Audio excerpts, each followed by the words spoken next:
Bom dia, boa gente, bom dia, gente boa. Vamos sentar?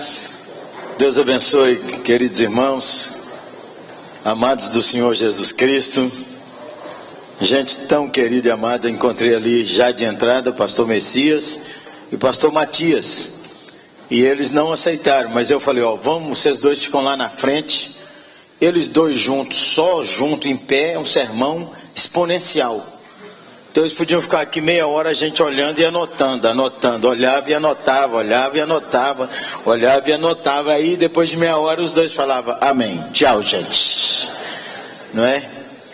E então, queridos irmãos, eu quero primeiro dar graças a Deus de ver os colegas muito amados, alguns que eu não vejo há algum tempo. Segundo, você acredita que agora, dia 30 de junho, eu completei 32 anos que fui ordenado pastor? Um presente de Deus para mim, viu? Uma bênção. E agradeci a Deus e agradeci agora há pouco. Até agora continuo em pé. Louvado seja o Senhor. Estou orando para Deus me dar graça para terminar o dia em pé, agradando o Senhor Jesus Cristo, não é? Porque, como cantou um dos nossos belos cantores aí, que eu nunca me esqueça, e nenhum de nós, que tudo que eu tenho, que tudo que sou, vem de ti, Senhor. Amém? Então vamos começar com o texto de Mateus, capítulo 28. Mateus 28, de 16 em diante.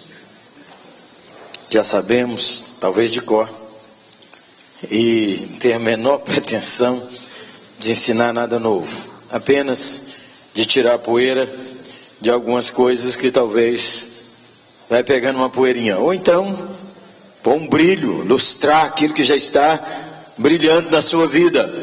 Ou Deus colocar mais uma lenhazinha aí para queimar mais tempo. 28 de 16 em diante. Seguiram os 11 discípulos para a Galileia, para o monte que Jesus lhes designara. Verso 17, vamos ler junto? E quando viram, o adoraram. Mas alguns duvidaram. Jesus, aproximando-se, falou-lhes dizendo: toda autoridade me foi dada no céu e na terra. Ide, portanto, fazei discípulos de todas as nações, batizando-os em nome do Pai, e do Filho, e do Espírito Santo, ensinando-os a guardar todas as coisas que vos tenho ordenado. E eis que estou convosco todos os dias, até a consumação do século. Amém. E um outro texto, para a gente gastar um tempinho com ele hoje de manhã também, é 1 Timóteo, capítulo 4, verso de número 12. 1 Timóteo 4, 12. Ninguém despreze a tua mocidade. Pelo contrário, torna-te padrão dos fiéis, na palavra, no procedimento, no amor, na fé e na pureza.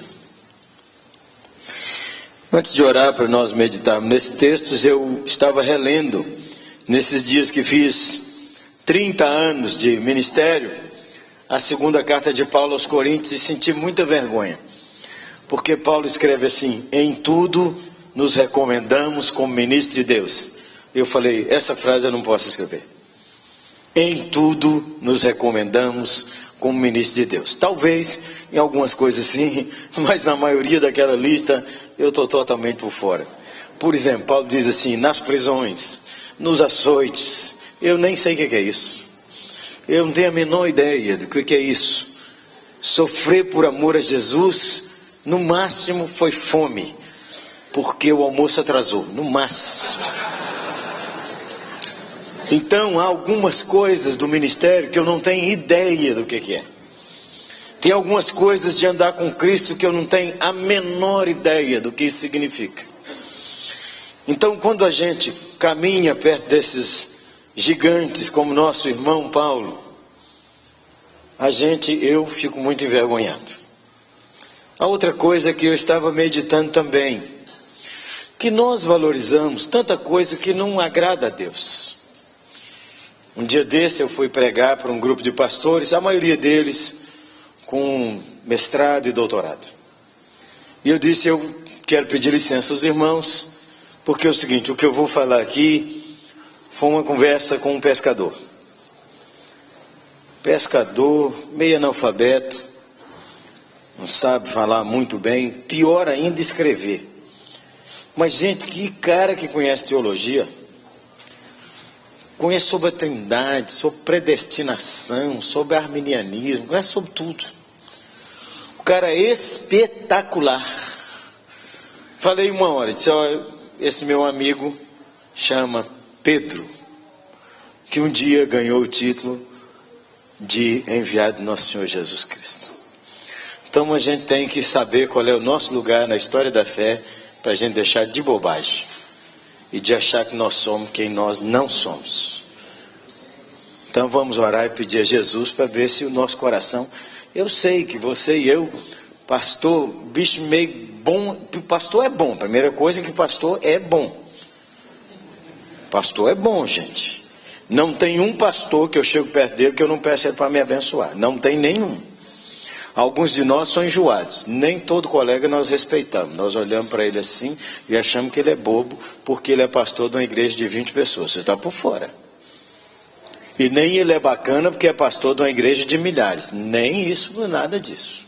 Só de ser pastor já pede a bênção. Entendeu? Mulher de pastor é melhor ainda.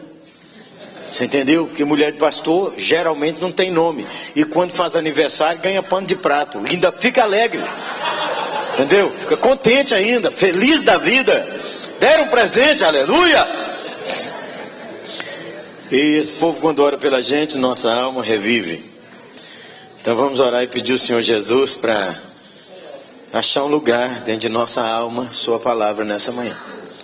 Senhor, dono da palavra, estamos aqui um pouco acanhados, eu especialmente, que muita coisa que eu tenho vivido nesse pastorado não tem nenhuma semelhança com o que aqueles pais que escreveram essa palavra viveram e passaram com grande paixão e amor pelo Senhor. Nós estamos pedindo que nessa manhã o Senhor se compadeça de nós e renova o nosso amor por Ti.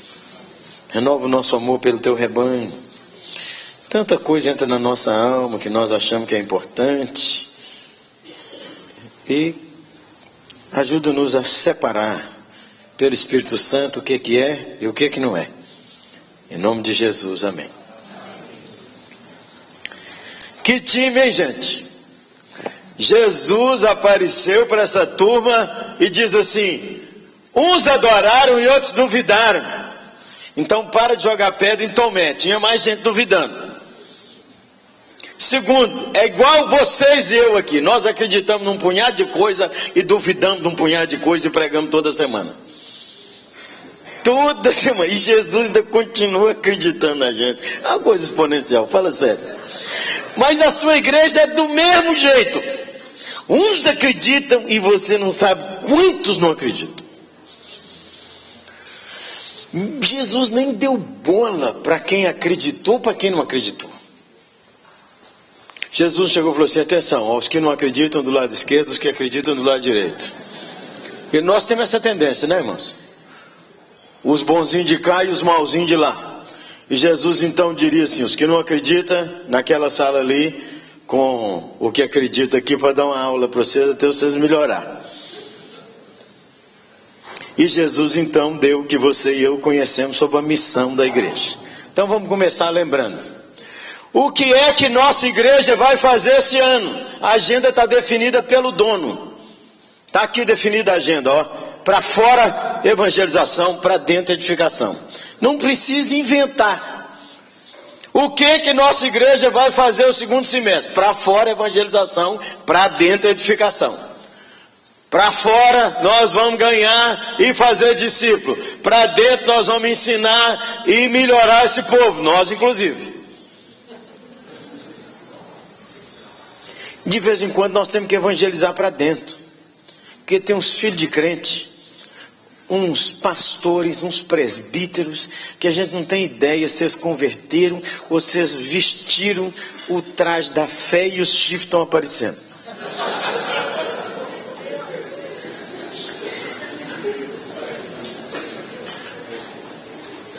Eles me entrevistaram aí ontem na televisão e falaram assim, que eu falei sobre cura divina. Quando o leproso disse assim, se o senhor quiser, o senhor pode me purificar. O negócio é complicado, é se o senhor quiser. Que o senhor pode. Agora o senhor tem que resolver se o senhor quer. Aí eles falaram comigo assim, então pastor, o que o senhor acha desse povo que anda determinando Deus curar? Eu falei, gente, eu não estou no coração de ninguém. E se o cara está determinando, querendo estimular a fé do outro? Eu não sei. Então deixar Jesus resolver esse negócio. Porque nossa tendência pastoral é por rótulo, nos que acreditam, nos que não acreditam. Tem lugar para apologética, tem lugar para tudo isso, não estou descartando nada disso. Então, vamos lembrar? Para fora. Vamos, gente, vamos comigo. Para fora. Para dentro. Jesus, ó, pra você ver, gente, a maioria dessa turma aqui, o mais letrado desses, chama Mateus. O mais letrado deles, chama Mateus. Os demais são semi-analfabetos. Os eruditos e alguns professores que tem aqui podem explicar melhor do que eu, que as cartas de Pedro, o povo diz que o grego é horrível, e que ele fala na mesma frase grego, aramaico e hebraico. Que ele não sabe compor a frase. É como quem pensa em inglês e fala em português. Nós foram ontem visitar a senhora.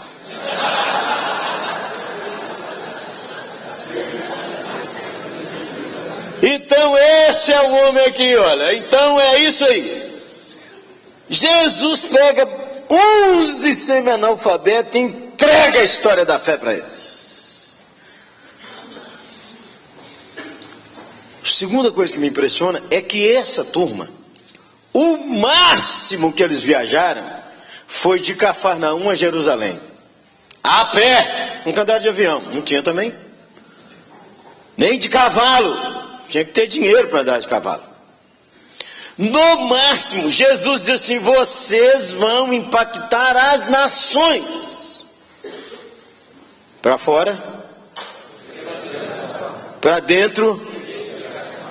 Então, o que é que Jesus me lembrou aqui é o seguinte: toda igreja, por menor que seja ou por maior que seja, ela é um presente de Deus para as nações.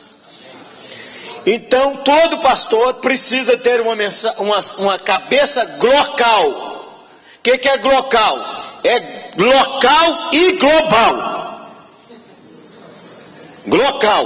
Local e global. É desse tamanho e o mapa do mundo na frente. E orando, e sonhando, e pedindo, venha o teu reino sobre todos esses lugares.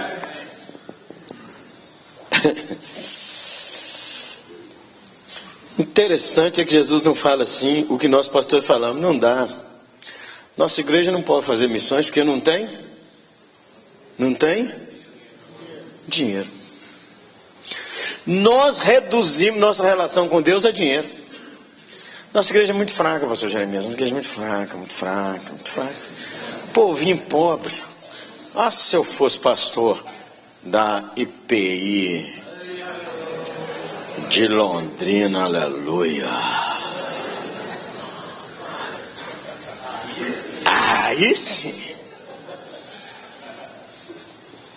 Jesus não falou em dinheiro. Ó, você veja, isso me impressiona. Jesus chama meia dúzia de caras semi-analfabeto e fala assim, vocês vão dar um impacto local.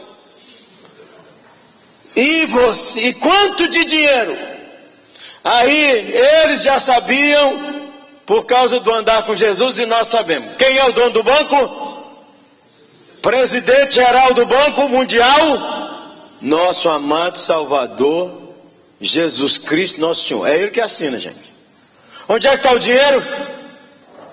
No seu bolso. Agora você precisa dar. O pastor é o primeiro que não dá. O pão duraço, o pastor. Moleque de Samambaia. O pastor briga com a igreja que não dá, mas ele não dá exemplo, gente. O negócio é espiritual. É espiritual. Ele fala: irmãos, vamos dar uma oferta de amor, uma oferta maravilhosa. E ele ministra a oferta e ele mesmo não vai. Ele mesmo não vai. E quando ele dá o dízimo dele, ele dá dos centavos, R$16,47. E eu sou fiel.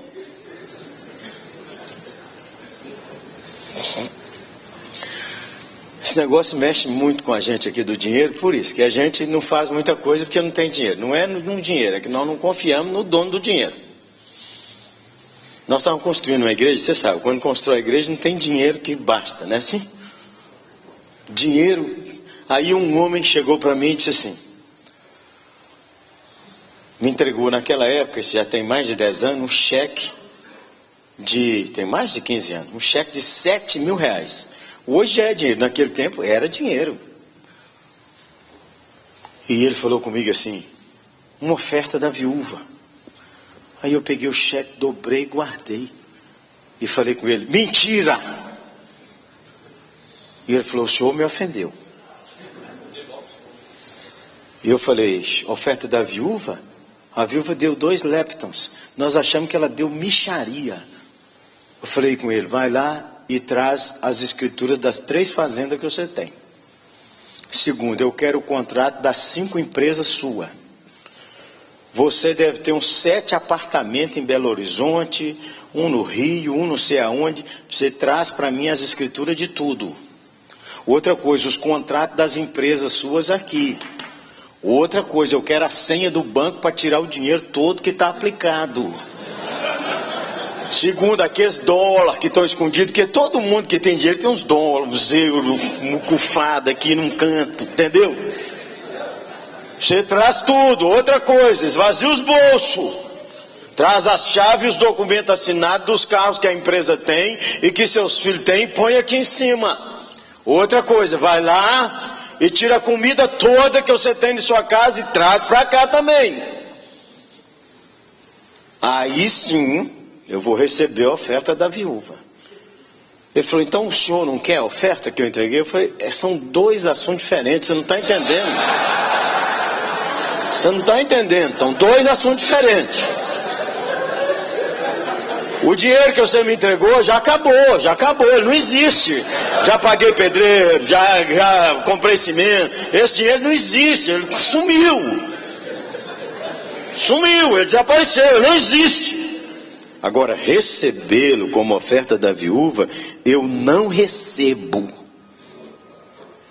Porque todos nós que estamos aqui, possivelmente a maioria pastores, nós damos igual àqueles caras que deram junto com a viúva. Nós só damos do que sobra. Nós só damos do que sobra. Dificilmente alguém aqui tem uma história de uma oferta de sacrifício. Dificilmente. Uma oferta que você deu sabendo que amanhã não sabe se o dinheiro vai chegar para você comer. A maioria de nós, gente, constantemente eu tenho que fazer esse exercício para ver se vou pular de lá da viúva. Parece que tem uma barreira invisível aqui que eu volto para cá. Dou meu dízimo, dou minha oferta missionária, e dou minha oferta para o pobre, e dou minha oferta de gratidão. Todo mês eu dou essas ofertas. Aí eu falo, Jesus, como é que eu não quero ir para o lado da viúva um pouquinho? Me ajuda, vai lá, me ajuda. Não fala de dinheiro, fala de paixão. Esse texto aqui não fala de dinheiro, fala de paixão. Paixão. Que está meio acabada no ministério pastoral. Que nós andamos comparando mais o sucesso do ponto de vista do primeiro andar. Pastor bem-sucedido, igreja grande, já tem um carro automático, já mora num condomínio fechado, já está usando uns ternos agora, rapaz, que nem precisa passar. É outro bicho terno agora. Olha, rapaz, todo ano ele passa férias fora do Brasil. Um cara abençoado, é glória a Deus. Nada disso eu estou dizendo que está errado. Você está me entendendo? Vamos abrir o confessionário aqui. Quem está me entendendo, levanta a mão. Tudo bem. O confessionário abriu. A partir de agora, a gente vai pegar. Então, a primeira coisa é essa. Muitas vezes nós não temos dinheiro porque nossa paixão por Jesus é menor do que o amor pelo dinheiro. O desejo de ter dinheiro. Gente, o dinheiro está ali do lado de fora. Aqui. Aí o dinheiro já está aqui dentro. Já está aqui dentro.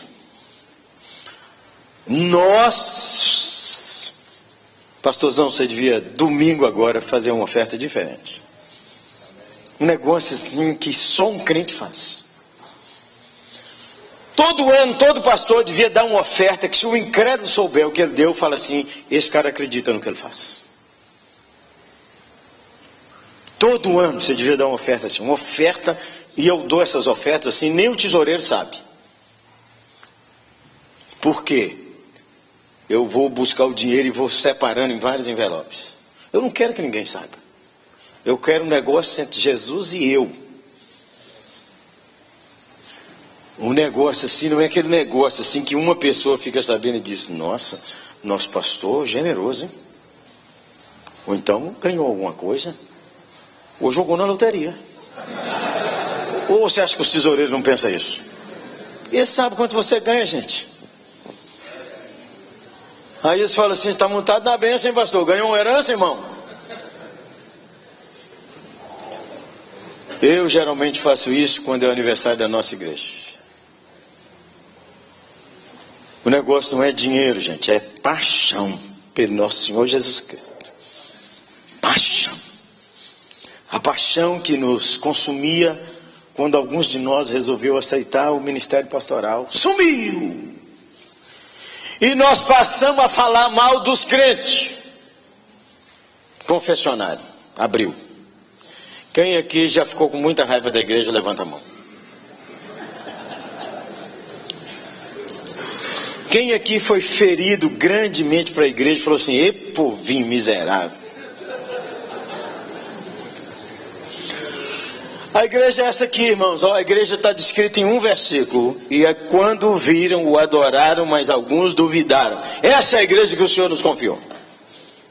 A igreja é igual, gente, em todo lugar. Todo lugar. É igual, só muda o pastor e o endereço. Muda. De vez em quando você escuta o povo falar assim, temos que voltar à igreja primitiva. Quem já viu isso? Levanta a mão aí. Temos que voltar à igreja primitiva. Um dia um cara falou comigo, temos que voltar à igreja primitiva. Eu falei, qual? Você quer a de Corinto? Você quer a de Éfeso, que esfriou no primeiro amor? Você quer a de Laodiceia? Qual primitiva? O cara não tem ideia que ele está conversando fiado. A igreja é a mesma, é aquela de Apocalipse, é igualzinha até hoje. E os pastores piorou, um pouquinho só.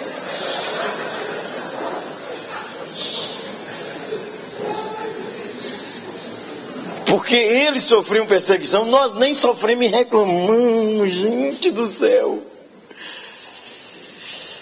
Essa paixão precisa ser resgatada na alma da gente, por Jesus nosso Senhor e pela igreja do nosso Senhor.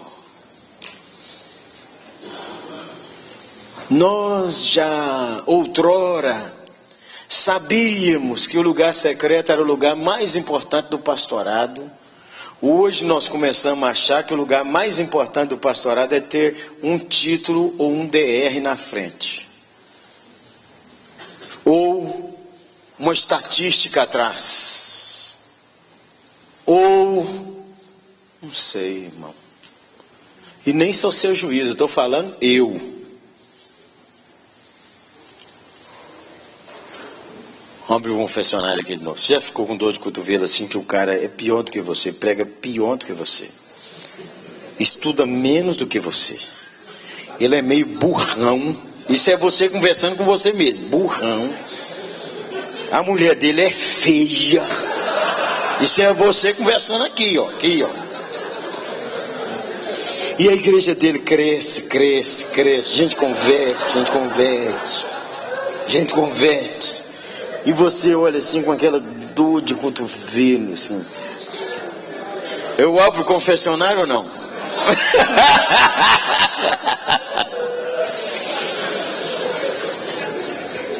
É que as conversas que a gente tem com a gente, já teve? Quem já teve essas conversas? Agora o confessionário já teve, assim.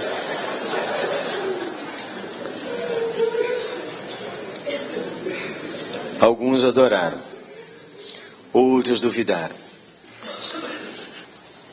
A gente olha o nosso povo tão querido, eles estão do mesmo jeito, domingo. E os crentes, é o seguinte, a CEPAL publicou uma pesquisa que dá assim um estresse na gente. A CEPAL diz que os pastores não estão lendo 10 minutos de Bíblia por dia.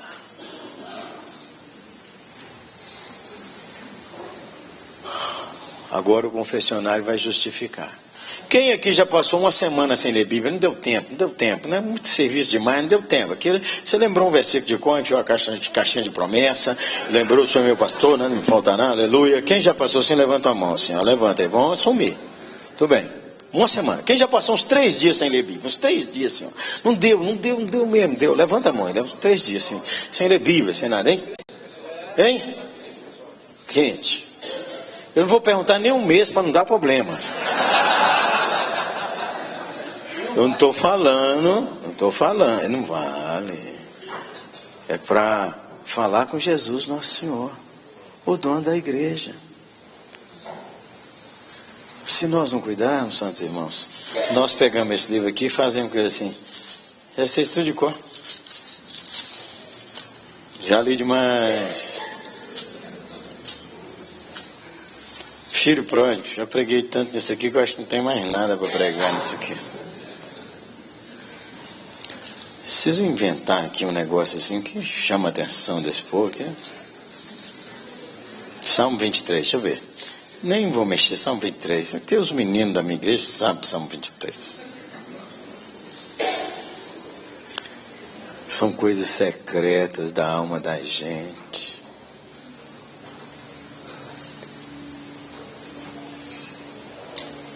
E que Jesus Cristo, nosso Senhor, nem é considerado. O que me apaixona, gente, é porque Jesus nem deu bola para esses caras que duvidaram. E continuou dizendo, vocês vão para as nações. Para fora. Vamos, gente, para fora. Para dentro. Aí já quebrou outro paradigma. Tem pastores que dizem assim, nossa igreja não está preparada para evangelizar. Confessionário. Quem já ouviu isso ou já falou, levanta a mão. Nunca vai estar, nunca. A igreja nunca vai estar pronta para evangelizar. Aí outra conversa boba dos crentes, dos pastores. A igreja está presa dentro de 7 paredes. De 4 paredes, aqui é 7, é por isso que estou falando. Entendeu? É bobo.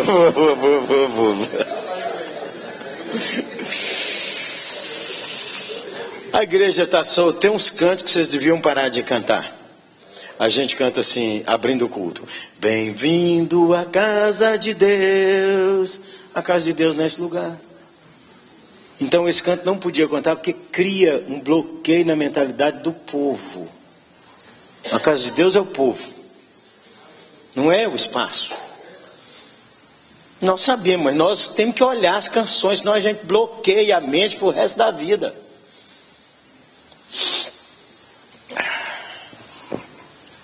No mês de março, Deus me deu, entre outros presentes, eu fiz mais um ano de vida, e eu tive num congresso mundial na Coreia. E escutei, ao vivo, mais uma vez, o mestre David Yong-Shu, 75 anos, saradaço. Claudinha acha que ele fez plástico no canto do olho. Eu falei, está muito esticadinho, meu filho, está esticadinho. Entendeu? Está esticadinho demais. Os outros da idade dele que pregou aqui, eles estão todos enrugados, mas ele está sustância. Eu escrevi uma frase que ele falou, gente do céu, baseado, eu não sei em que texto, mas eu lembrei desse texto. Ele disse assim, se você quiser um futuro pequeno, tenha um sonho pequeno. Se você quiser um futuro pequeno, tenha um sonho pequeno. Se você quiser ter um grande futuro, tenha um grande sonho. Ore apaixonadamente. E ele diz que tudo está na mão de Jesus. A sabedoria, o conhecimento, as vidas, o dinheiro, as oportunidades, as ocasiões, está tudo na mão de Jesus. Você precisa orar apaixonadamente. E ele diz, e trabalhe intensamente. Muito pastor preguiçoso, viu, irmão? E agora então, com o Facebook, com o Orkut, com o Twitter, ele não faz outra coisa a não ser ficar o tempo inteiro. E se ele ganha um celular, aí é que ele não faz mais nada. Nada contra, eu estou nas redes sociais, também estou lá. Mas é outra coisa que eu estou fazendo. Aí tem uns pastores que dizem assim, eu não mexo com isso. Porque isso é uma coisa das trevas, entrando dentro da igreja. Abre sua cabeça, hein?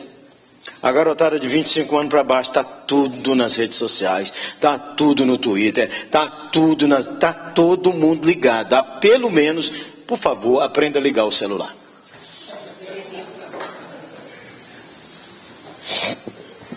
Se você quiser ter um grande futuro, tenha um grande sonho.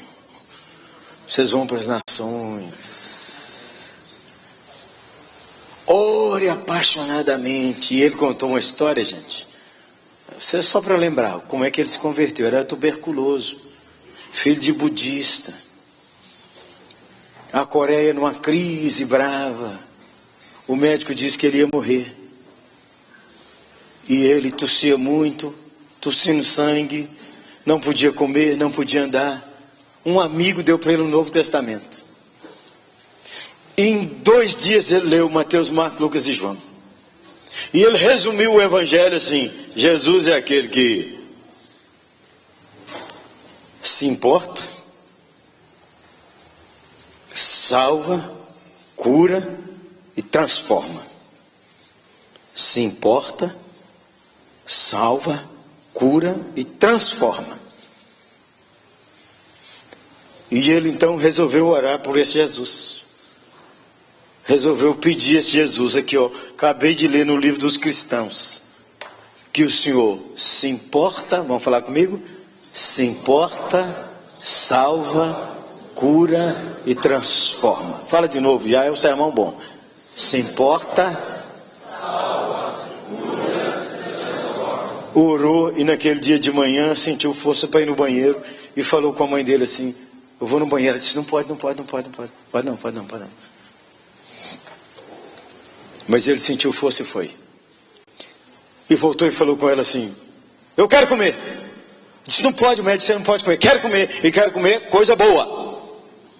E comeu, sustância. Foi, aconteceu tudo com ele assim.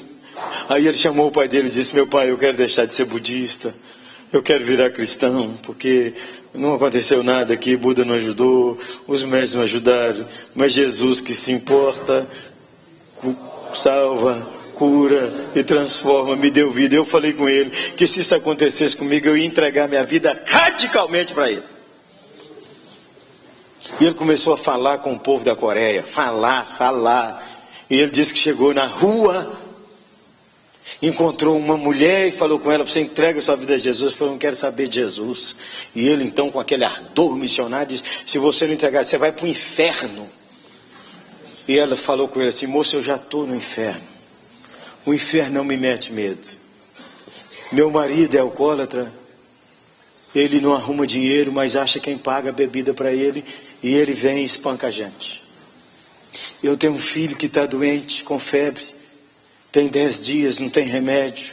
A única coisa que eu acho é pão na rua para dar esse menino para comer. E eu tenho esse menino aqui cheio de feridas. Eu, moço, já estou no inferno. Eu não tenho medo do inferno.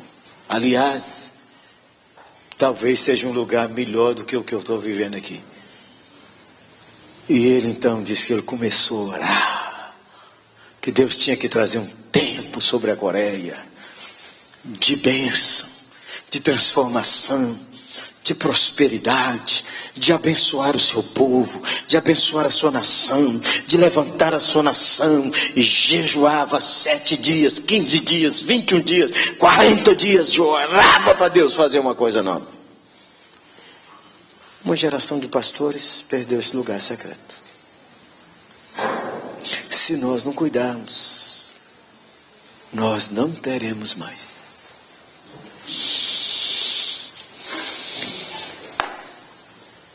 Um grande sonho, irmão. Escreva aí, depois. Qual é meu sonho para o reino?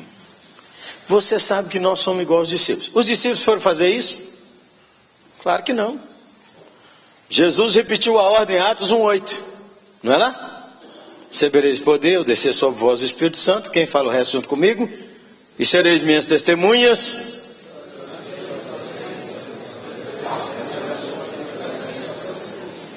Tanto quanto ir. Vamos repetir? Tanto quanto ir. Vamos lá? Tanto quanto ir. Mais uma vez. Tanto quanto ir. A cabeça pastoral mudou. A cabeça pastoral funciona assim. Nós vamos evangelizar Jerusalém. Depois, se sobrar tempo e dinheiro, nós vamos para Judéia e Samaria. Depois, há muita coisa para fazer aqui, gente. Muita coisa. Para que a gente gastar dinheiro para fora daqui? Tem muita coisa para fazer aqui. Essa igreja minha precisa crescer, precisa melhorar, tem muita coisa para fazer aqui. Eu não posso gastar dinheiro com missões, não posso gastar dinheiro com isso, porque Jerusalém está muito fraco. Mas Jesus falou, é tanto quanto ir. Enquanto evangeliza Jerusalém, Judéia e Samaria, e pensa nos confins da terra. Jerusalém, Judéia e Samaria, os confins da terra. É tudo ao mesmo tempo, é tudo ao mesmo tempo, é tudo ao mesmo tempo, é tudo ao mesmo tempo. Tem que orar, tem que arrumar dinheiro. Toda a igreja aqui pode dar R$10 para fora de si mesmo. Toda aqui, toda aqui, toda. Não dá por a cabeça, quadrou. Então, eles não saem de Jerusalém. Deus tem que levantar um novo e poderoso evangelista. Quem é ele? Para a igreja sair. Quem é ele?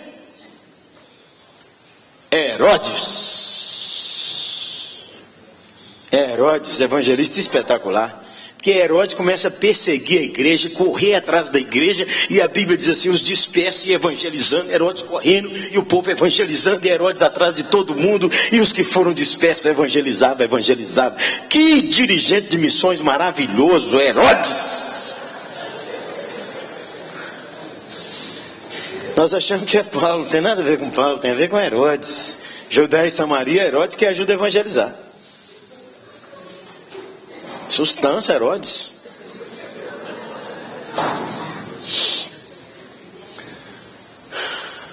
Meu santo pastor, volta para ter um grande sonho com o seu povo. Um grande sonho. Lá está o nosso Senhor Jesus Cristo. Lá está o Espírito Santo. Lá está o dono da vida e da história. Olha para aquele povo com carinho e ponha sonhos na alma dele. Sonhos na alma do seu povo. O único que pode pôr sonho na alma do povo é o pastor da igreja. É o pastor da igreja que pode pôr sonhos na alma do seu povo. Nem em conferência missionária, nem em congresso disso, nem em congresso daquilo, nem pastor que vem de fora fazer conferência, nada. Quem pode pôr sonhos na alma da igreja é o pastor da igreja. Sabe por quê? Porque é quem tira os espinhos, quem vai lá perto. Tem um livro ali, olha, que eu gostei demais, um livro que a nossa igreja está lendo, não sei se você já leu. Um livro que diz assim, por que não queremos ir mais à igreja?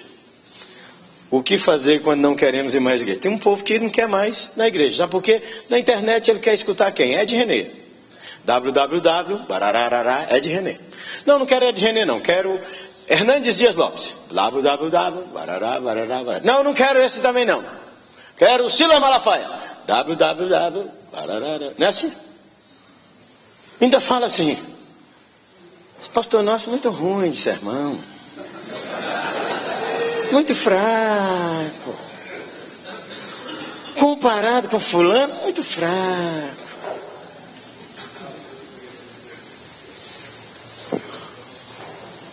Ele pode não ser um homem de grande palavra, mas ele é um bom homem, que ora por esse povo, ou pelo menos devia estar orando. Esse dia eu falei com a nossa igreja, montei aqui direto. Porque a escritora aqui é a mulher do Luiz Palau. Ela diz assim, tem gente que cita celebridade. Mas no dia que você adoecer, a celebridade não vai te visitar não, viu Zé? Falei com a nossa igreja, a celebridade vem te visitar não. E o dia que seu filho casar, a celebridade só vem casar se você pagar 10 conto. Agora, no dia que você morrer, quem vai enterrar você é nós mesmo. Então, trata de gostar de nós.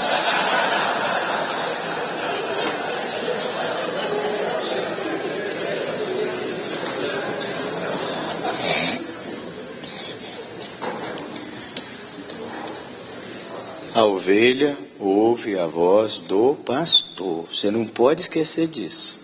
Se as suas ovelhas não estão ouvindo sua voz, você tem que perguntar se você está pastoreando. Você tem que perguntar. Esse povo aqui não me escuta. Precisa perguntar se você está pastoreando. Segundo, se você está pondo grandes sonhos na alma deles. O método você vai descobrir. Mas você precisa pôr grandes sonhos na alma dele. O pastor Antônio Elias conversava ali com o mestre Messias sobre o mestre Antônio Elias.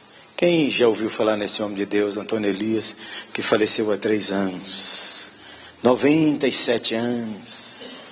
Eu fui visitá-lo entubado no hospital em Niterói, e aquele bom humor ainda, Josué Rodrigues tinha acabado de ser eleito pastor da Betânia, uma igreja que ele fundou, e ele entubado, eu e Josué entramos, o médico deixou nós dois entrar, e ele falou, vem cá.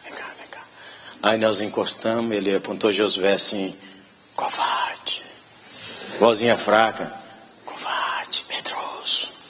Falei, o que foi, pastor? Teve eleição, e ele não teve coragem de pôr meu nome, sabia que eu ia ganhar.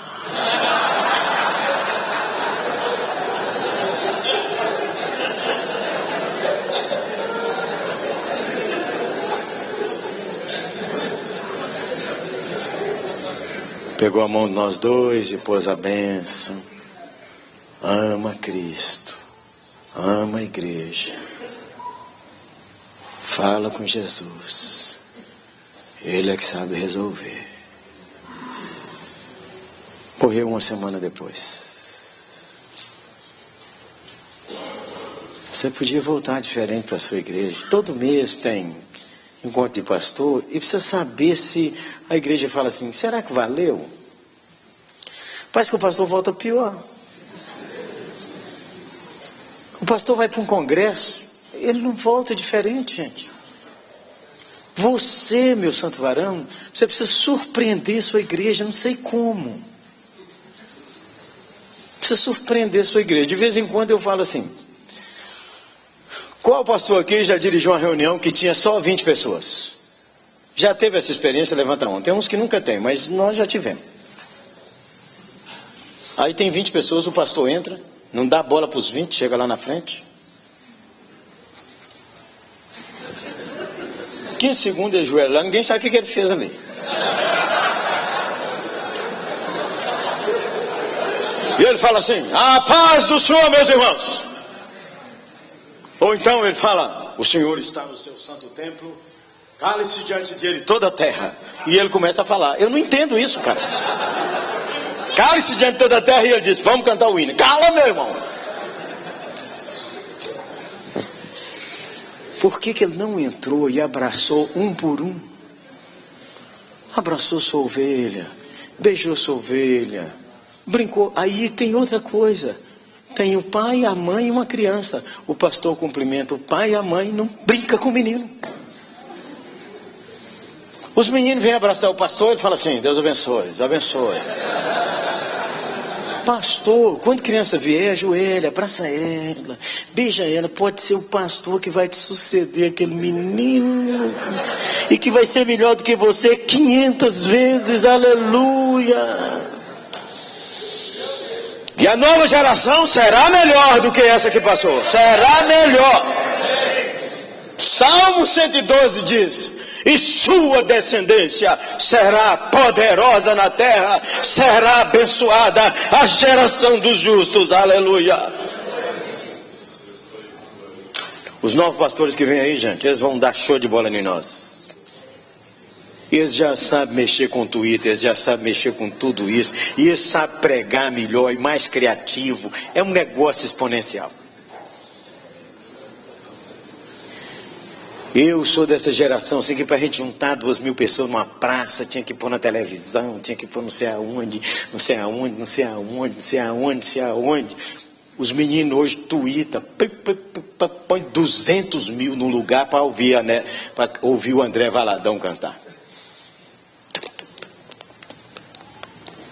Oh, que coisa diferente.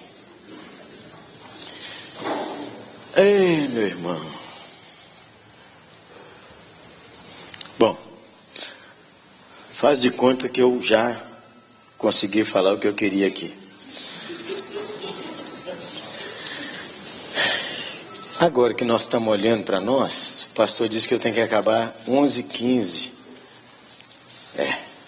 Senão as mulheres nossas batem no nosso tudo. Você sabe, né? Todo bom marido, a mulher manda nele. 90%.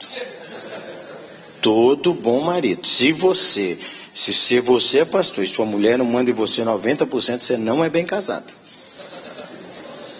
O problema é que elas querem mandar 100%. Aí não dá. O problema é por isso que dá confusão. Quase tudo que a mulher quer, o marido fala: faz bem. Faz bem. Meu bem, faz, meu bem. Vamos fazer. E aí de vez em quando fala: bem. Aí ela encrenca, ela quer fazer aquilo que o homem não pode. Agora como é isso mesmo, ninguém quer mais isso. E acabou, ninguém quer pedindo mais nada, acabou-se. Você continua mandando os 90%. Bom, isso é outro assunto. Ninguém despreze a sua mocidade. Por que é que às vezes nós pastores acabamos não realizando isso e vamos perdendo a paixão? É o que aconteceu com o nosso pastor lá em Éfeso. Nosso pastor em Éfeso. É claro que os irmãos sabem que esse texto não tem nada a ver com jovens. Esse texto não foi escrito para jovens. Esse texto foi escrito para um pastor que tem um problema com sua congregação. Qual é o problema que ele tem com a sua congregação? Que a congregação acha ele jovem demais. Esse é o problema que ele tem lá. Os presbíteros dele lá, os líderes dele, os homens difíceis. Eles são tão difíceis que Paulo tem que dar uma lista para ele escolher presbítero novo. Uma lista, ó, passa na peneira. Esses caras de Éfeso aí, eles são criquinha. É que de vez em quando, irmãos, nós sempre somos inadequados para o pastorado e para o ministério. Há algumas coisas que nós somos inadequados, nós não temos como mudar, não tem jeito como mudar. Primeiro, a crítica da liderança de Éfeso é que ele é jovem. Esse moleque não sabe de nada, não tem experiência. Nosso pastor, o antigo que estava aqui, o Paulo, você era pastor. Esse moleque aqui? Há outras coisas que é porque ficou velho. O caso dele é inadequado porque ele é jovem. Outros de nós é porque ficou velho. Entendeu? A cabeça está muito branca, hein, pastor James? O senhor não esquecendo, hein, meu pastor?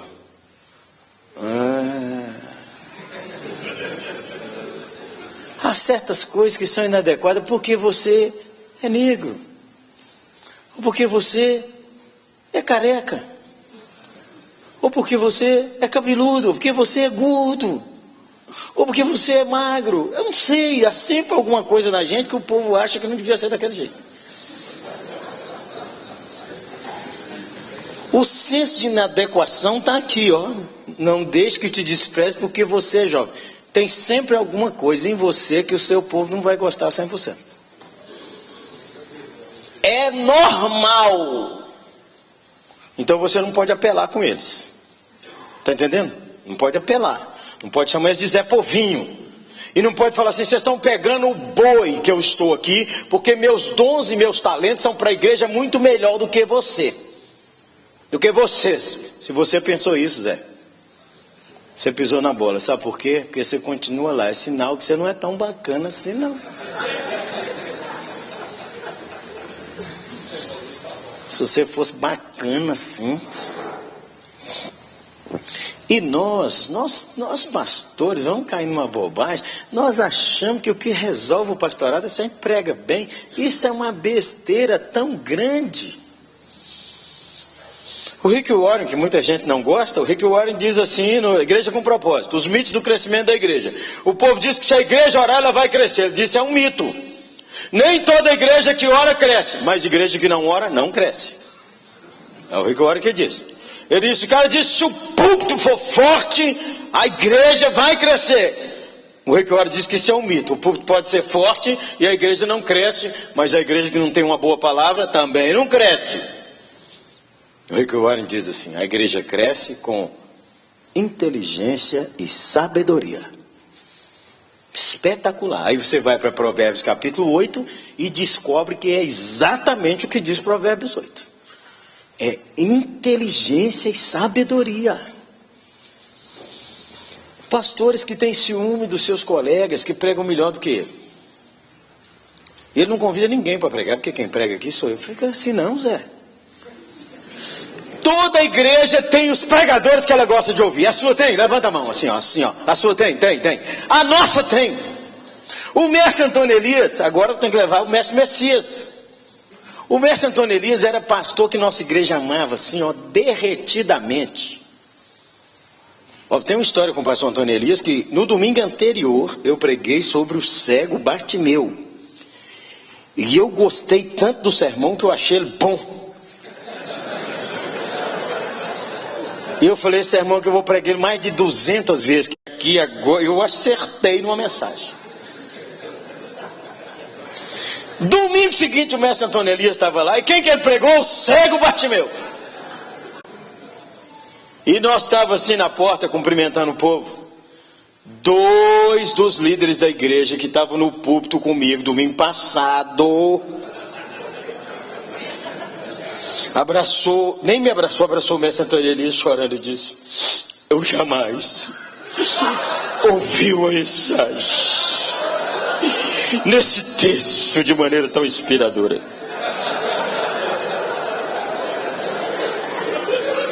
Vou matar um. Pensei comigo. Aí eu fui falar com o mestre Antônio Elias. Falei, isso é um desaforo. Um desaforo. Eu te mostro o esboço aqui. E eu, como eu era amigo muito dele, eu acho que o meu esboço está até mais completo do que o do senhor. E ele, divertidíssimo, deu risada. Falou, sabe o que é, meu filho? Sabe o que é? É o seguinte... É porque você é novo, Deus tem te dado tanta oportunidade, todo lugar que eu vou, escuto, pastor Jeremias aqui, pastor Jeremias para aqui, pastor Jeremias para lá, tarará, tarará, gente que nunca viu você, fala de você. Então, meu filho, sem perceber, você vai inchando um pouquinho, entendeu? Você vai ficando assim meio inchado. Então, Jesus, de vez em quando, tem que pôr uns alfinetes para furar seu balão. Então, Jesus hoje meteu 2 alfinetes, não sei aqui, meu filho.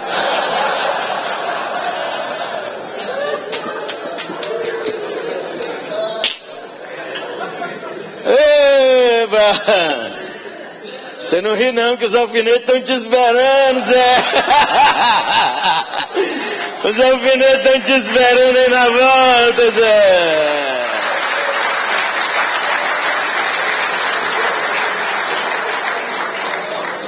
Primeiro alfinete é esse, críticas. Críticas, você é jovem. Críticas. As críticas são complicadas, gente. Primeiro é que a crítica pode ser porque é você mesmo.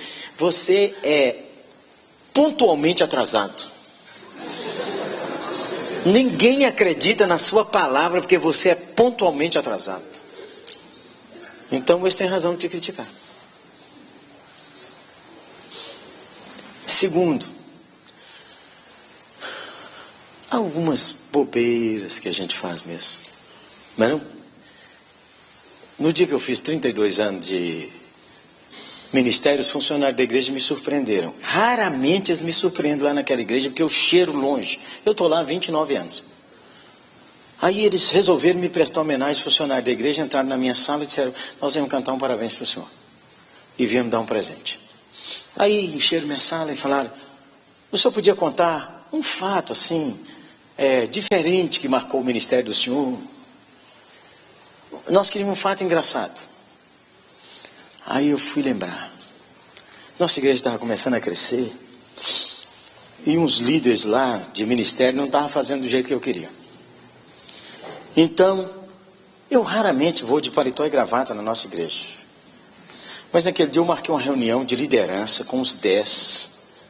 Me tire uma gravata. Tinha ganhado uma gravata italiana. Me tire minha gravata. E eles tinham acabado de comprar uma cadeira nova para mim. Uma cadeira que balançava assim. Eu geralmente quando reúno em círculo. E eu estou ali perto deles. Fui para trás da minha cadeira. Pus as mãos assim. Eu comecei a falar: nessa igreja eu não quero gente irresponsável. Nem orei. Comecei assim: ou conserta ou eu não quero vocês aqui. Todo mundo está entendendo? Aí umas senhoras começaram a chorar. Eu comecei a balançar na minha cadeira poderosamente, né? Minha gravata italiana. Eu só entendi isso depois. Eu acho que Deus mandou um anjo lá para acompanhar a reunião. E eu estou falando com o povo, uns começaram a chorar. E eu dei uma bronca de uma meia hora assim, bravo. E quando eu estou balançando a cadeira, o anjo na cadeira. Gente, essa cadeira caiu, eu levantei as pernas para cima. Minha gravata caiu do lado de lá. Duas senhoras que estavam começando a chorar vieram me pegar. Eu falei: ninguém põe a mão em mim. Aí sabe quando está assim, a metade querendo rir, a metade querendo chorar. Aí, mas claro, só pode ser Deus, não é o capeta, só pode ser Deus. Que eu entendi e falei assim: aí, vai precisar do anjo entrar em ação de novo? Estava muito aborrecido, rapaz. Povo bom desse que eu dei para você, você fica aí tratando eles desse jeito, como se eles fossem seu povo, é meu povo. Aí, tirei a gravata, tirei o paletó.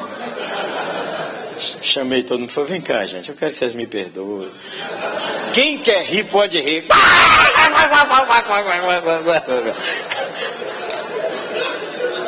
O problema da crítica está no cara, não está na gente.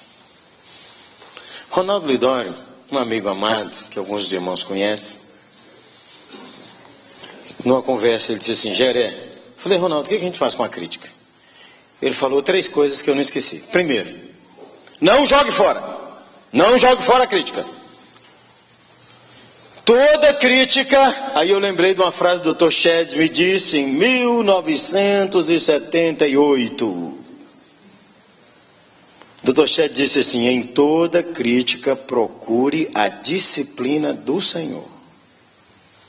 Em toda crítica procure a disciplina do Senhor. No que é que o Senhor está te disciplinando? Então não joga a crítica fora. Segundo, não aceite a crítica toda. Ronaldo falando comigo: não aceite tudo. Não engula tudo.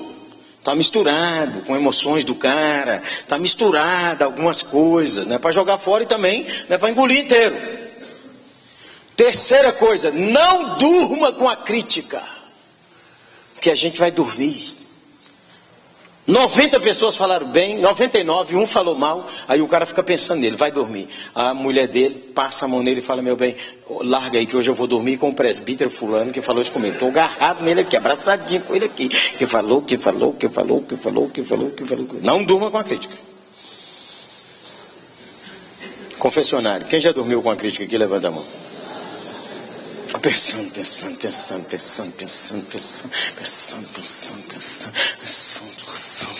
Aí você faz 1000 planos de vingança pastorais. Todos eles fraternais. Uma vez eu ri demais que meu pastor, reverendo Wilson Souza, não é? Tinha um pastor que criticava muito a gente, que a gente mudou a liturgia, pôs bateria na igreja presbiteriana, 1982. Aí eu falei, pastor, o que o senhor acha de fulano de tal? Ele falou, meu filho, nós somos inimigos fraternais. Eu nunca tinha ouvido isso. Inimigos fraternais. Nós tratamos bem um ao outro, mas nós não topamos a cara um do outro. Às vezes é assim. Então você precisa, a crítica é uma oportunidade de você voltar para o lugar secreto. De você falar com Jesus. De você não tomar na mão a vingança. De você agora não usar o púlpito. Porque senão, irmãos, quando a gente não trata direito, igual Jesus quer, a gente começa a pregar para o crítico. Você está pregando sobre genealogia. Aí você fala, filho de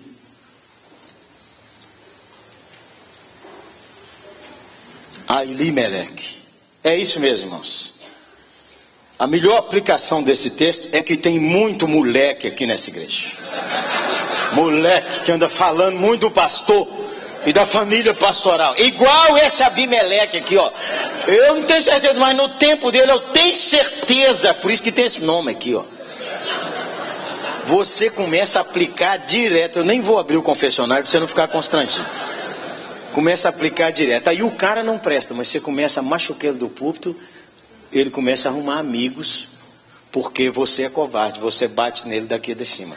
Aqui não é para bater, aqui é para consolar, para edificar e para encorajar e por grandes sonhos. Então você tem que voltar para o lugar secreto e falar com o Senhor. Falar, Senhor, acabou? Acabou? Despertou, acabou. Acabou!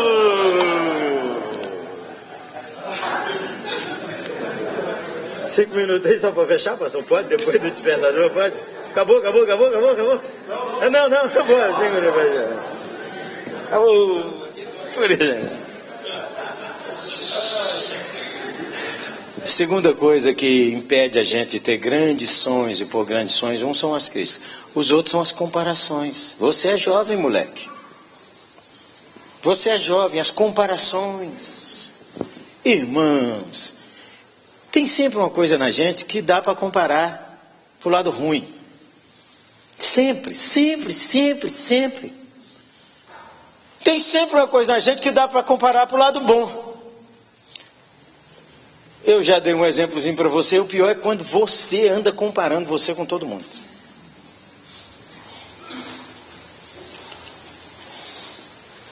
A gente pergunta para os colegas assim, o que você acha de fulano? A intenção é ruim. Você quer ver se sobe algum elogio para você.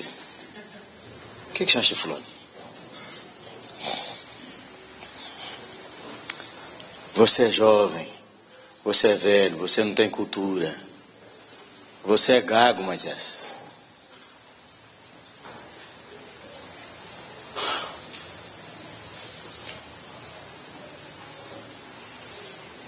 E quando a gente vive em constante comparação, a gente está doente. Nosso pastor em Éfeso está passando uma situação difícil. Nosso pastor Timóteo está debaixo de alta crítica e está debaixo de uma comparação difícil, que possivelmente tem esses dois lados. Ele mesmo, que ele é tímido, meio complexado, meio sem jeito. Todos nós já passamos por isso. Quer ver? Confessionário. Um colega visitou sua igreja e o banheiro está aquele descalabro. Molhou a porta que era de... A porta empenou e ela está assim, parece que ela fez um penteado, descabelou assim. Aí a primeira coisa que você faz é justificar o estrago que está lá. confessionário. Quem já fez isso? Sabe por quê? Para nossa imagem não abaixar. E o pior é o seguinte: o cara convida um colega para pregar lá e ele é avarento. Aí ele vai dar um presente ao colega e ele pede desculpa e diz assim: ô irmão, se a gente tivesse mais dinheiro a gente dava uma coisa melhor. É ruim. É que você não quer ficar mal na fita. Porque oferta é o seguinte, irmão: oferta você dá, é R$1. Problema de quem recebe. É problema seu também. Se você é avarento, é problema seu. Porque você é idólatra, miserável. Mas quem recebe é que precisa resolver isso dentro do seu coração. Isso é igual elogio. Igual elogio. Tem gente que não elogia a gente, dizendo com medo de a gente ficar orgulhoso. Esse cara, eu não tenho o juízo certo, não. A Bíblia diz que nós temos que honrar uns aos outros. Sempre. É você que resolve o que você vai fazer com essa honra, Zé. Aquela história antiga. O pastor, 35 anos na igreja, homem humilde. Os líderes resolveram fazer para ele um bottom de ouro. O maior exemplo que essa igreja já teve. Domingo ele inaugurou um terno e foi pregar e pôs o bottom. Quando acabou o culto, os presbíteros disseram: lamentavelmente nós temos que tomar, porque o senhor usou o bottom. O cara humilde não pode usar o bottom. Entendeu? Tem certas coisas que a gente ganha e guarda.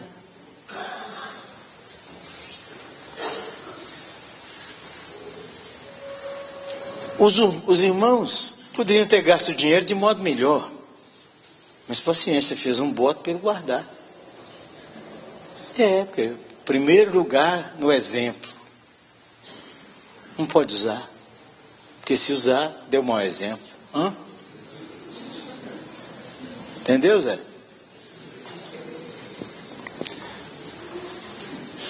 E o terceiro problema que nosso pastor e todos nós sofremos, que não conseguimos pôr sonho na alma do nosso povo, chama carnalidade. Por isso que diz assim: torna-te a referência dos fiéis na palavra, no procedimento, no amor, na fé e na pureza. Todos nós aqui lidamos com pecados que nós não vencemos desde que éramos jovens. Todos nós. Pastores são considerados solitários na caminhada do pastorado. Mulher de pastor, piorou. E nós só temos vitória sobre certos pecados se a gente contar para alguém de carne e osso. Se não contar, não tem vitória. Quando eu era jovem, aprendi isso. Parei de masturbar porque contei para um cara. E ele me ligava toda semana: Jeremias, como é que é? Ô irmão, essa semana não dei conta não, irmão. Senhor, liberta Jeremias. Ele era assim, avivadão. Aí ele ligava de novo: ei, Jeremias. Foi, irmão, graças a Deus até hoje não. Mentira, é verdade. Bom, estou falando a verdade. Aleluia, Senhor. Aleluia. Ele é quase da minha idade. Eu tenho um amigo ainda do pastor hoje, que ele tem liberdade de falar assim comigo. Ele me liga: Jeremias, como é que é? Você está cobiçando o dinheiro do povo? Eu falei: irmão, essa semana foi só o carro. Só o carro, irmão. Jeremias, Está cobiçando alguma coisa de alguém? Ô, irmão, essa semana não, mas semana passada foi difícil. Difícil, irmão. Jeremias, Cláudia está feliz com você? Demais! Aí ele vai perguntando. Você olhou para alguma mulher com intenção impura no coração?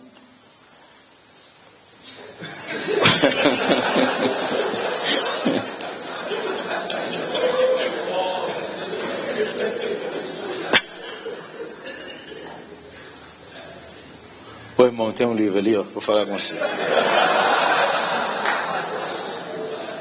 Ó, a batalha de todo adolescente é a batalha de toda adolescente. Do homem e rapaz. Todo adolescente, todo homem, se estiver normal, tem batalha na área sexual. Todo. Só não tem se não tiver normal. Até Abraão, irmão. Abraão, 90 anos. Isaac não nasceu por obra do Divino Espírito Santo. Foi bênção de Deus, mas normalzinho. Glórias.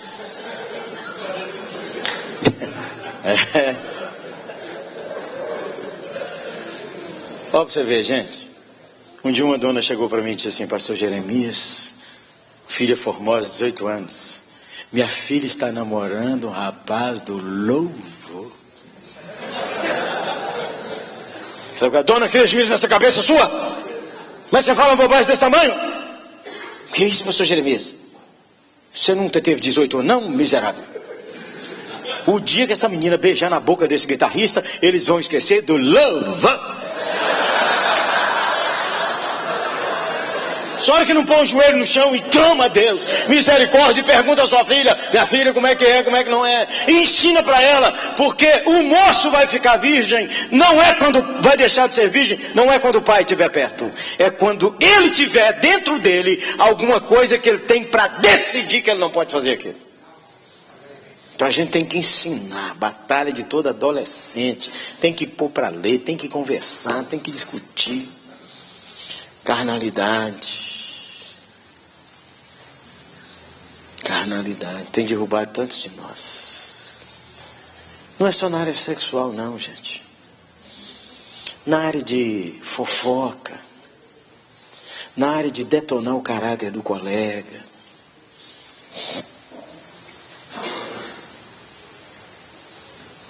Ponto.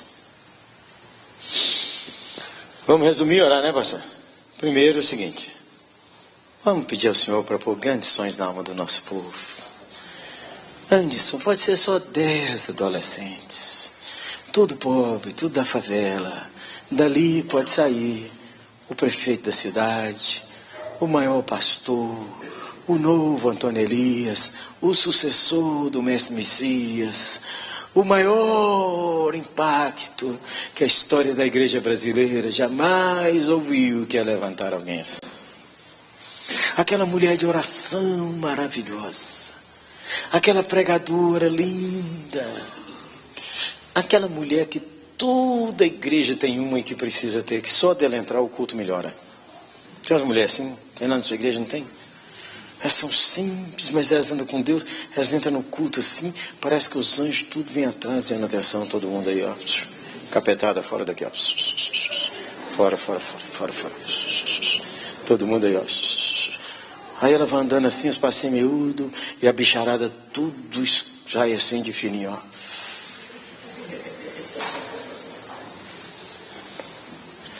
Põe grandes sonhos na alma do seu povo.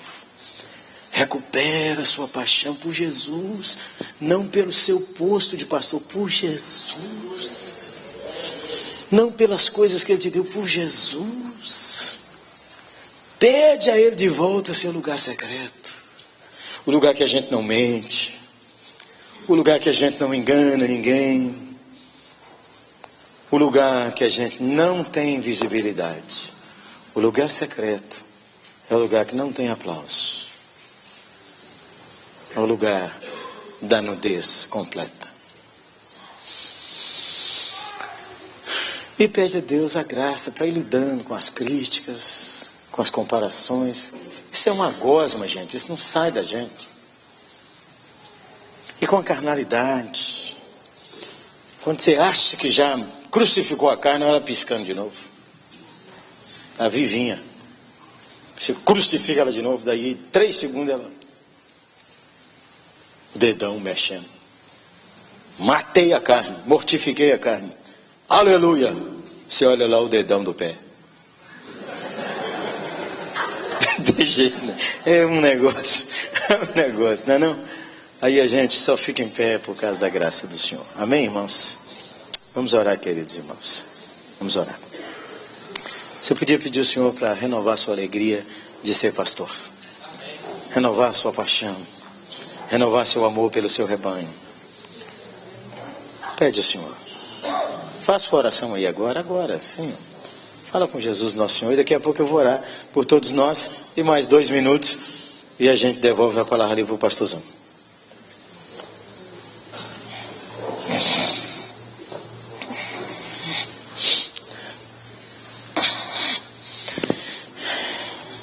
Senhor Jesus, nosso amado Salvador, estou aqui junto com meus irmãos, pedindo para o Senhor ir restaurando nosso coração. Então, quem tiver liberdade, precisa tratar uma coisa específica com Jesus, ajoelhe aí no seu lugar. Específica. Se ajoelha aí e fala com ele: Senhor, eu quero que o Senhor trate isso dentro do meu coração. Eu quero que o Senhor faça isso comigo. Eu quero que o Senhor trabalhe dentro da minha família assim. Fala com ele aí.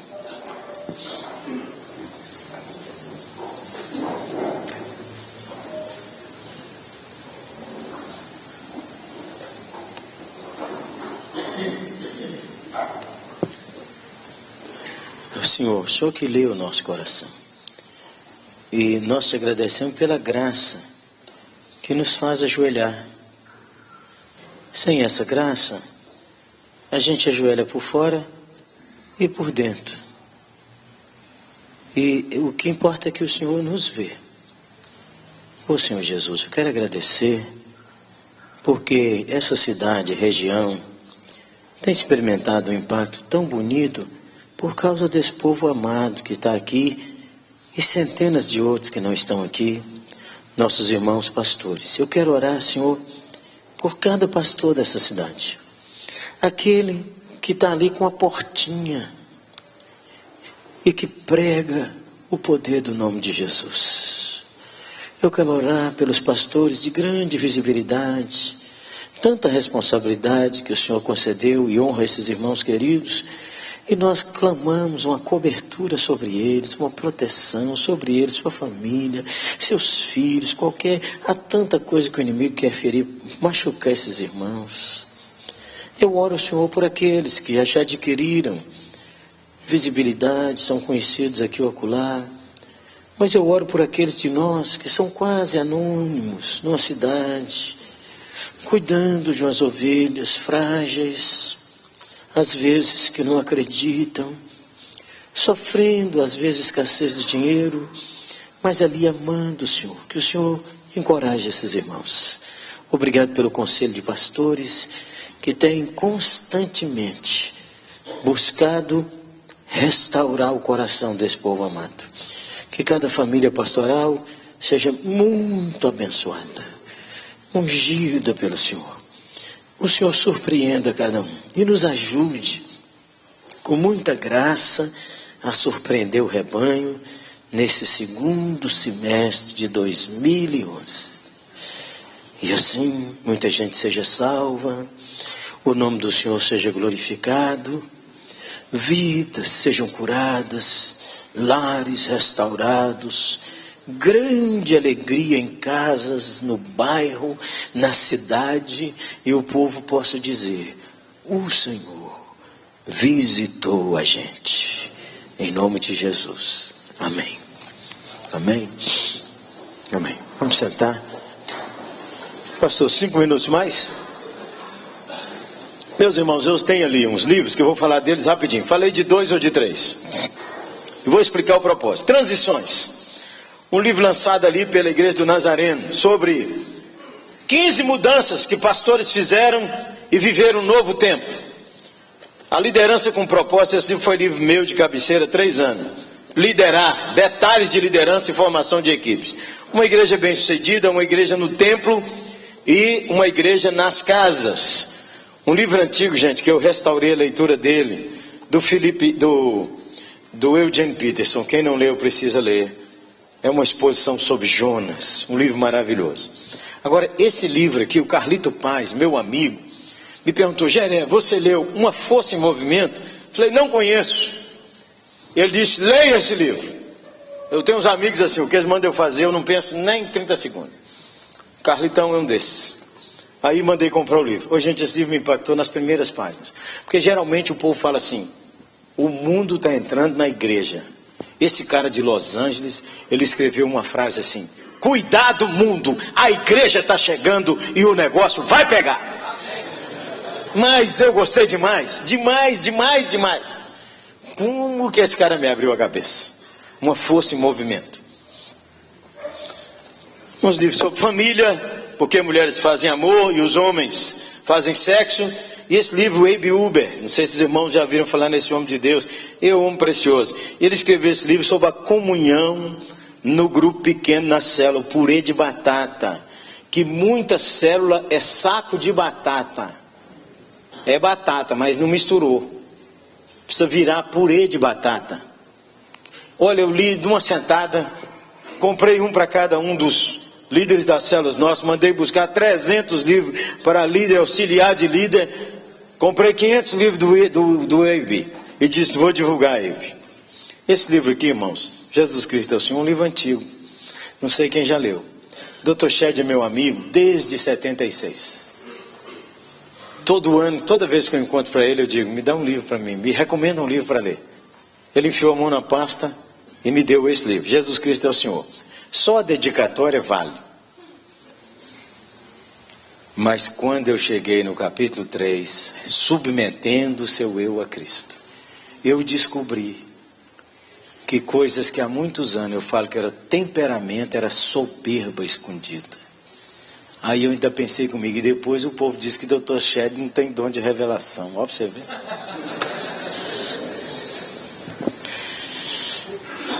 Tem um livro que eu escrevi, Quando as Coisas Vão de Mal a Pior.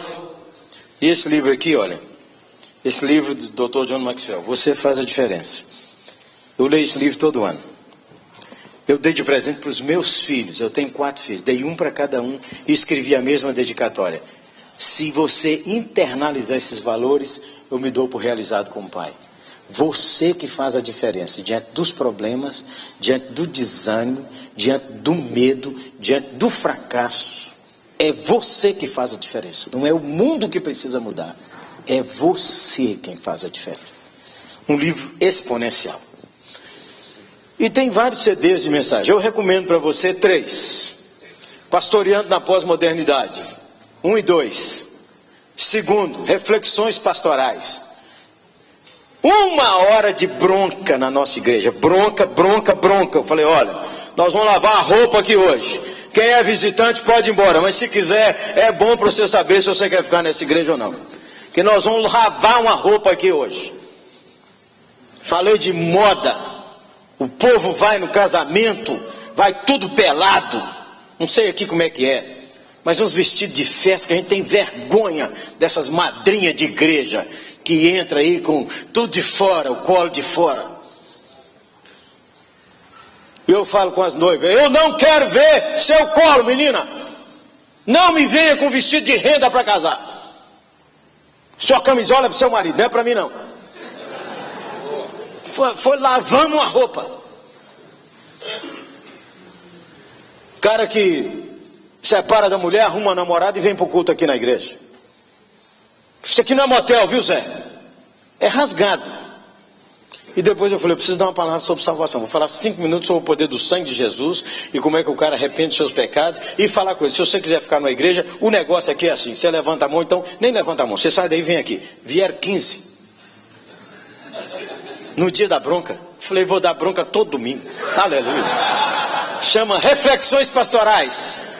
E meu CD que mais vende chama Sexualidade para Homens e o outro Sexualidade para Mulheres. Sexualidade para Mulheres pregou Claudinho e eu. Sexualidade para Homens pregou só eu. Então, quando a gente fala só com homem é diferente. Só não tem palavrão, mas é conversa de macho. Entendeu? Porque o homem, quando está perto da mulher, ele conversa diferente, mais comportado. Entendeu? Quando é só homem, um dia desse, encontrei Marcelo Gualberto no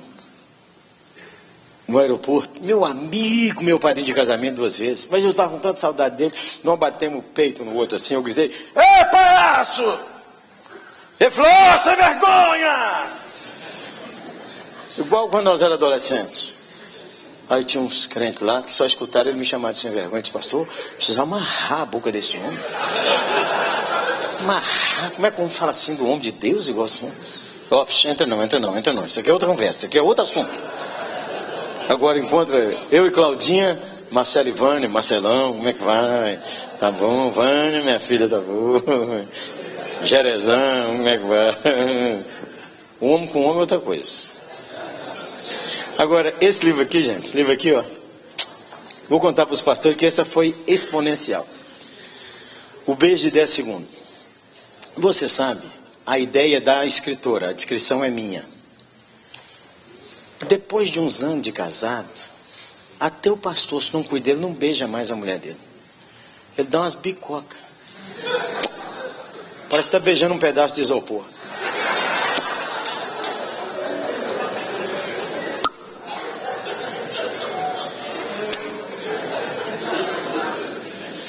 Ganhei esse livro numa sexta-feira de tarde. Eu estava lendo e dando risada. Chamei 5 homens da igreja. 5 homens, falei: vem cá. Dever de casa hoje. Todo mundo vai chegar atrasado. Todo mundo. 40 minutos atrasado. Liga para os meninos e fala: quem atende a porta é sua mãe. Porque o homem chega em casa e pergunta para a mulher assim: tem comida? Ele não pergunta por ela. Se tem filho, ele fala assim: e os meninos?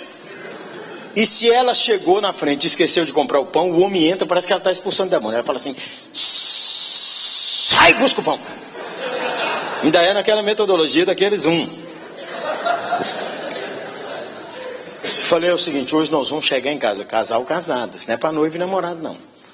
Casal casado, atrasar. Um homem falou assim: não acho boa ideia atrasar não. Acho não. Falei que eu obedecer seu pastor, obedecer. Atrasado, eu estou falando, não é boa ideia. Atrasado, falei: eu vou obedecer, mas não é boa ideia não. Falei: dia domingo nós contamos com. Quando chegar lá, você vai dar um beijo de 10 segundos.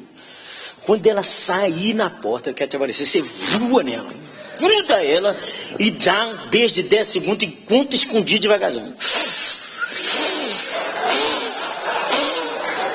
10 segundos.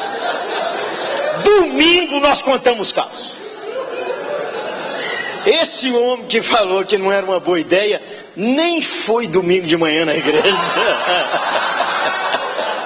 Mas foi a melhor história dele. Ele falou comigo assim: pastor Jeremias, lá nós não estávamos dando beijo de isopor. Nós estávamos latindo um com o outro. Estava centrado. Por isso que eu falei com o senhor que não era boa ideia, que eu prometi a ela que nós íamos fazer compra e que eu ia estar lá às 7 horas. Quando eu entrei, o senhor sabe quando a fumaça está saindo na cabeça da mulher assim? Quando ela saiu, que ela ia abrir a boca, eu voei nela, igual o senhor mandou, e ó... Falei: ó, é escondido para ela não saber o que está acontecendo. Escondido aqui, ó. Pastor Jeremias, eu estou casado há mais de 12 anos. Eu nunca vi minha mulher fazer assim. Minha mulher bambeou toda, pastor Jeremias. Quando eu fui entrar dentro de casa, ela me grudou. E eu contei 40 segundos. Eu quero informar o senhor que o avivamento desceu lá em casa. Aleluia. É boa. Obrigado, gente. Deus abençoe, hein? Tá ali, ó, com Claudinha Maria, minha esposa. Passa lá. Um beijo. Obrigado pelo carinho de vocês todos.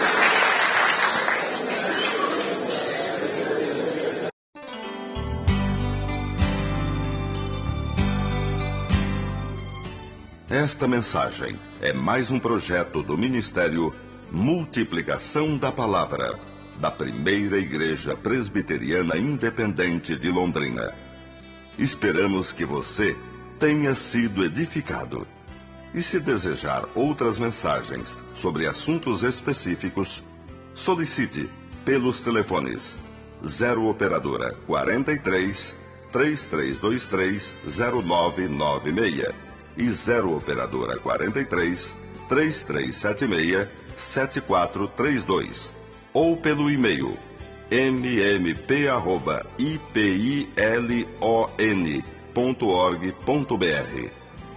Visite nosso site www.multiplicação.com.br. Que Deus lhe abençoe, fazendo frutificar em seu coração esta boa semente.